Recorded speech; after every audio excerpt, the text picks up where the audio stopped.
जंगल के बीचों बीच रानो चिड़िया की छोटी सी मोमोज की दुकान बिखरी पड़ी थी। बर्तन जमीन पर थे, चटनी चारों ओर फैली थी। रानो फूट फूट कर रो रही थी। हे भगवान, मैंने किसी का क्या बिगाड़ा था? बच्चों के दाने दाने के लिए ये दुकान शुरू की थी, सब खत्म हो गया। अब मैं कल ग्राहकों को क्या खिलाऊंगी? रानो, हार मत मानो। जिसकी नीयत साफ होती है, ऊपर वाला उसकी मदद जरूर करता है। रानो का छोटा सा कच्चा घर। वो पसीने में लथपथ लकड़ी के स्टीमर में मोमोज बना रही थी। आज इस तीखी लाल चटनी में थोड़ा और प्यार मिलाती हूँ। जंगल के पंछी जब इसे खाएंगे तो अपनी सारी थकान भूल जाएंगे। रानो अपनी छोटी रेहड़ी लेकर बरगद के पेड़ के नीचे पहुँचती है। गर्मा गर्म वेज मोमोज ले लो, रानो के स्पेशल मोमोज। अरे रानो, 2 प्लेट जल्दी लगाओ। कल जो तुमने पनीर वाले मोमोज खिलाए थे, वाह! मेरी पत्नी तो अभी तक उसकी तारीफ कर रही है। सच में रानो, तुम्हारे हाथों में जादू है। और ये चटनी, आहा, इसके बिना तो दिन अधूरा लगता है। दूसरी ओर भुल्ला चील की बड़ी और आलीशान चाउमीन शॉप खाली पड़ी थी। भुल्ला गुस्से में मक्खियां मार रहा था। धिक्कार है, मेरी दुकान पर एक चिड़िया का बच्चा तक नहीं आता, और उस मामूली रानो की दुकान पर देखो, जैसे पूरा जंगल वहीं उमड़ पड़ा हो।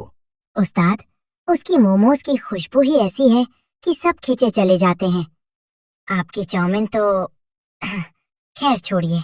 चुप कर। उस रानो की इतनी हिम्मत, कल देखना, न उसकी दुकान बचेगी और न उसकी इज्जत। मैं इस जंगल का सबसे बड़ा व्यापारी हूँ, कोई छोटी चिड़िया मुझसे आगे नहीं निकल सकती। रात का अंधेरा। भुल्ला चोरी छिपे रानो की दुकान पर पहुंचता है। अब आएगा मजा। रानो, कल जब तू दुकान खोलेगी तो मोमोज नहीं, जहर परोसेगी। लोग तुझे इस जंगल से बाहर फेंक देंगे। भुल्ला ने रानो के आटे में कड़वा तेल और कुछ गंदी चीजें मिला दी और बर्तन तोड़ दिए। अगली सुबह रानो अपनी दुकान की हालत देखकर टूट जाती है। वो रो रही होती है। तभी अचानक तेज रोशनी होती है और एक सुंदर वन परी प्रकट होती है। मत रो रानो, तुम्हारी मेहनत और ईमानदारी का फल तुम्हें जरूर मिलेगा। आप कौन हैं? देखिए, किसी ने मेरा सब कुछ बर्बाद कर दिया। अब मैं कैसे काम करूंगी?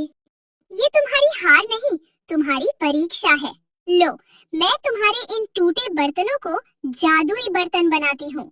अब जो भी इसमें बनेगा, उसका स्वाद 7वें आसमान पर होगा और कोई भी बुरी ताकत इसे नुकसान नहीं पहुँचा पाएगी।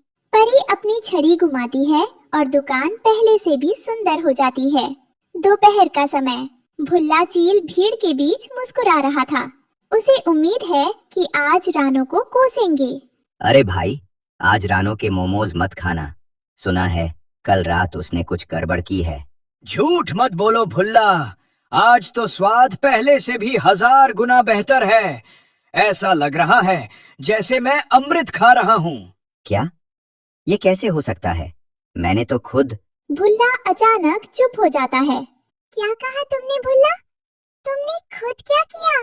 देखो जंगलवासियों, ये भुल्ला ही है जिसने रानो की दुकान तोड़ने की कोशिश की थी। आसमान में एक जादुई पर्दा बनता है जिसमें भुल्ला की रात वाली करतूत साफ दिखने लगती है।